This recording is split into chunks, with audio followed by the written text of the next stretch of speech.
everybody, how you guys doing out there today? Welcome back to another episode of Halloween at the Manor. So this is going to be our haunt update video number 6. Just like last week, this week we really didn't do too much. I did do a few things here, and I will show you guys what I did. I'm going to call this kind of like the calm before the storm. We are planning on starting this weekend to put things out in the yard. I'm hoping to at least get maybe the fencing up and the columns, but we're just going to have to see. I think it's supposed to be a really nice weekend, and around here it's been extremely hot and humid and really just haven't felt like doing anything. But anyway, why don't we go ahead, I'll show you a couple of things that we did this week. Hope you guys enjoyed this one, and why don't we go ahead and check it out. Let's go. All right, guys, I wanted to introduce you to a new member of the coven here. I picked this mask up this week off of eBay, and this is another Ghoulish Productions mask, and this thing is absolutely awesome. I don't know, man. You know, Trick or Treat Studios always has some great stuff, but I don't think Ghoulish Productions gets the credit they deserve. They have some really cool stuff. I mean, look at the teeth, how gnarly the teeth are, the eyes, and all of the wrinkles and the lines. This thing is just absolutely awesome. And she does have this this black hair as well. So now we have 4 members of the coven. And I do have another mask coming this week. However, I don't know if I may try to wear that one, or if I don't like it or it doesn't fit me, then I'll make another one, another member of the coven here, and probably take like the mask off, the skull mask off this guy, and make another witch here. But yeah, this mask is awesome. All right, guys, so we're gonna start working on Vanessa's witch shack, and the witch shack is basically gonna go in this little area here of our yard. I'm basically going to make it 5 feet wide, and then bring it out about, I guess, 6 feet. So it'll be 5 feet by 6 feet. I'm going to lay the back of it right on top of the fence here, and then I'm going to run some 2x4s down the front and the back to kind of keep this thing in place. And then what we're going to do is, once we have this up, going to run some probably some canvas drop cloth over the fence here, so you can't see any of this or any of this over here, and then kind of just like creep it up. All right, guys, so what I did is to start off this project here, I have 2 pieces of 2x4 here, and these are both cut at 70 inches. This is going to be the sides of the roof. The reason why I made these 70 inches is because we bought these, what they call dog-eared picket. I guess they're part of for picket fences, fence posts, or fence slats. We got these. They are 72 inches in length. They're 6 feet tall. So I'm basically gonna have this little part up here hanging off the top of the roof in the front. So that's why I made these 70 inches. And then for the sides of this are going to be also 2x4s, but then they're going to be cut at 57 inches. All right, guys, so here's kind of a crude look at the witch shack. Basically, I just wanted to come out here, and I bought these timbers. They call them 8-foot. They're 8-foot timbers from Home Depot, and I wanted to know how much I had to cut off of them. So I got these all lined up now, and I think this is going to work.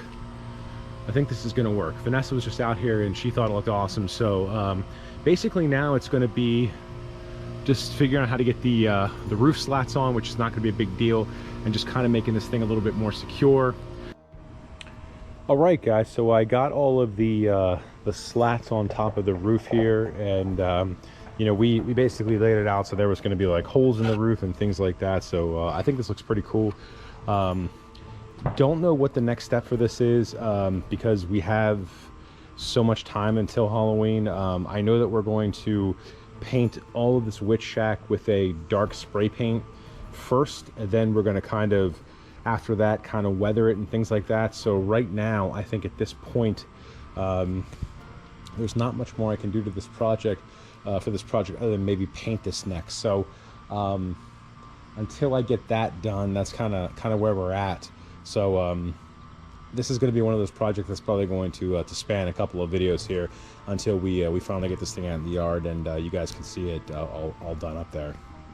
All right, guys, if you're interested, here is what the inside of the roof looks like. This is what Vanessa will be standing under.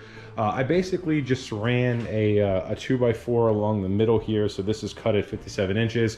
And then I had a 2x3, and I ran that at 57 inches. Basically, these two pieces of wood are just so I could bolt the slats on there. I did put this piece of wood in here for a reason, though, so that we could stick the timber in there like this, and then we can bolt it from the top, you know, underneath here and on the side as well, and then we can do that on both sides here. So there was a reason why I did that, but other than that, I think this looks pretty cool. I'm just a little bit concerned about the weight. When I put the slats on, it got kind of heavy, and I really hope it just doesn't damage our privacy fence. All right, guys, so another project that I started this week. If you saw our last video on the Halloween hunting at Home Depot, at the end of that video, you know that I ended up picking up this resin tombstone here from Home Depot. However, I mentioned in that video that I may end up raising that up a bit, and that's exactly what I started working on. I built this little platform here. This is basically 18 inches tall, and then it measures, I think it's about 18¼ inches wide and about 15 inches long. It's basically the same distance around the tombstone here. I'm basically just gonna try to raise this up a little bit because I thought this thing is only 3 feet tall, and I thought it was just like too cool to not be, you know, fully seen. I just think if it's on the ground, it's just not going to be as seen as it should be.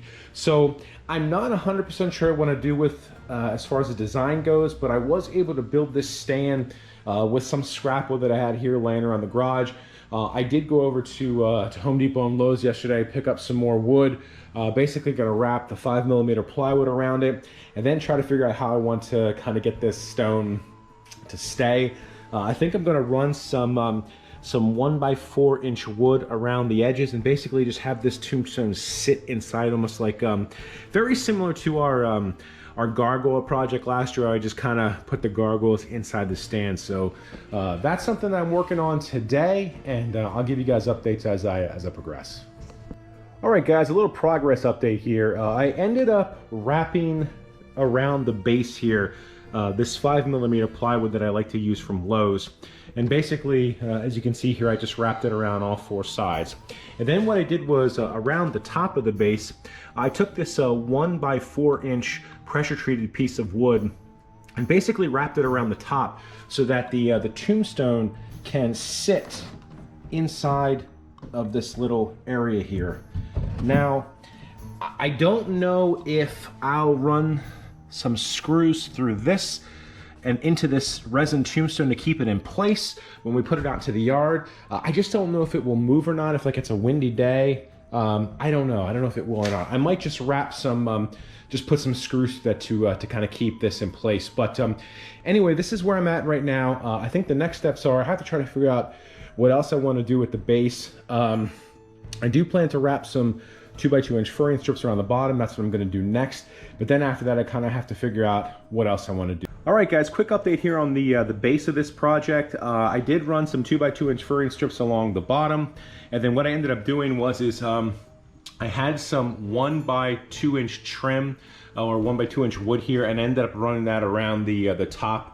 Over top of this 1x4 inch wood that I put on earlier. The last thing I'm going to do is I am going to run some 1/2 inch plywood along the sides here, basically just to cover up my my screw holes and some of the ugliness, some of the gaps that I had when I had to manually cut this 5mm plywood. Basically just trying to make it kind of clean looking.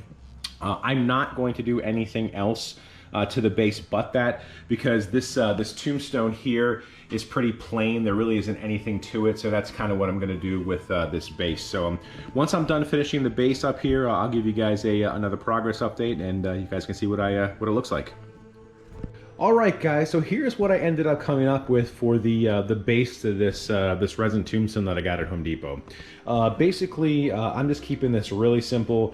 I ended up finishing this off with, I had some leftover 1/2-inch plywood, and on the side that's a little bit longer than the others, all these are basically 2 inches wide. So 2 inches wide here, and then 2 inches wide here. So I kind of just boxed it up, kept it really simple. And what I also did too was with my Dremel, I extended the cuts in the resin into the wood. So you can see here that all these cuts here basically are going to keep going.